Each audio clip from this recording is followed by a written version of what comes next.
Միացյալ Նահանգների հյուսիս-արևմտյան Այդահո նահանգում ադրբեջանական դիվանագիտությունը կրեց հերթական ֆիասկոն։ Նահանգում Բաքվի շահերը ներկայացնող դիվանագետի ջանքերով Այդահոյի խորհրդարանում շրջանառության մեջ է դրվել ադրբեջանամետ բանաձև, որում այդ երկիրը ներկայացվում է իբրև հանդուրժողականության բազմամշակութային վայր, որտեղ մահմեդականները խաղաղ գոյակցում են քրիստոնյաների և հրեաների հետ։ Ադրբեջանցիները ասածահավատարժան դարձնելու համար բանաձևը լցրել են ստերով, օրինակ այն մասին, թե նորոգել են քրիստոնեական եկեղեցի այն ավերվելուց փրկելու համար։ Այս բանաձևի շրջանառման մասին Հայդատի հանձնախմբին տեղեկացրել է տեղի հայ համայնքը։ Փոքրաթիվ համայնքը միացել է Հայդատի հանձնախմբի գործիչներին, զանգահարել, նամակներ գրել նահանգային խորհրդարանի անդամներին, ում իրենք ձայն են տվել և պահանջել չմասնակցել Ադրբեջանի մասին սուտ ինֆորմացիայի տարածման գործին։ Բանաձևը այդպես էլ խորհրդարանի օրակարգ չի հասել։ Հինգշաբթի հենց երեկոյան Հայդատի հանձնախումբը բոլոր ասեմբլիների անդամներին եւ սենատորներին նամակ դուրս գրեց տեղեկացնելու ստերը, որ այս բանաձևի մեջ էր, եւ հենց մյուս օրը բոլորին զանգերով Այդահոյում կա շատ փոքր հայ համայնք, որոնք հենց մոտ 90 հոգին ոտքի կանգնեցին միանգամից եւ զանգեր արեցին իրենց ընտրված անձնավորություններին։ Իհարկե երկուշաբթի օրը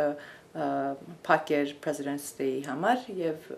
այսօր առավոտ տեղեկացրեցին, որ այդ բանաձևը առաջ չի գնալու եւ այն ընտրված անձնավորությունը, որ ներկայացրել էր, որոշել է, որ հետ է վերցնելու։ Մեր համայնքի համար սա մեծ հաղթանակ էր, մանավանդ այնպիսի մի նահանգում, որը իսկապես շատ աշխատանք չենք տարել, բայց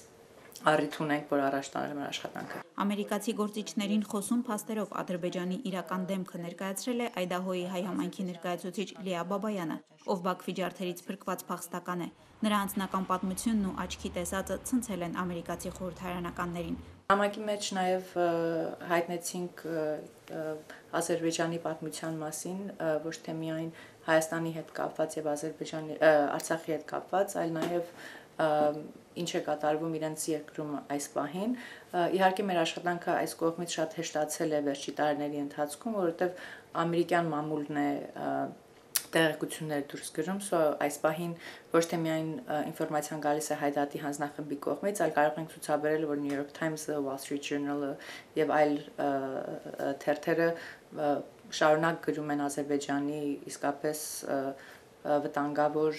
քայլերի մասին այն ռիջնի համար։ Ադրբեջանը վերջին տարիներին ակնհայտորեն ակտիվացրել է ջանքերը Ամերիկյան նահանգների հետ սերտ հարաբերություն հաստատելու, բիզնես ծավալելու համար, ինչի նպատակով էլ նախ փորձում են ներկայացնել իրենց երկիրը իբրև խաղաղացիության, մարդու իրավունքների ու հանդուրժողականության կղզյակ։ Ընդ որում, սեփական երկրի դրվատանքի հեղեղին զուգահեռ չեն զլանում ամերիկացիներին տեղեկացնել Նախիջևանի, ազատագրված տարածքների եւ Արցախի մասին ադրբեջանական հայտնի ձևակերպումներով։ Հայդատի հանձնախմբի ներկայացուցիչները նկատում են, որ այդպիսի ստեր պարունակող բանաձևերին հեշտ է դիմակայել, քանի որ ամերիկացի գործիչները հակված են վստահել Միացյալ Նահանգների քաղաքացի հայ համայնքին եւ ոչ թե Ադրբեջանի կամ Թուրքիայի դիվանագետներին, ովքեր իրենց համոզում են ընդունել կասկածելի տեղեկություններ պարունակող հեռահար նպատակներ հետապնդող բանաձևեր։ Լիլիթ Ցեթրակյան, Գարեգին Վարդանյան, Առաջին ալիք, Միացյալ Նահանգներ։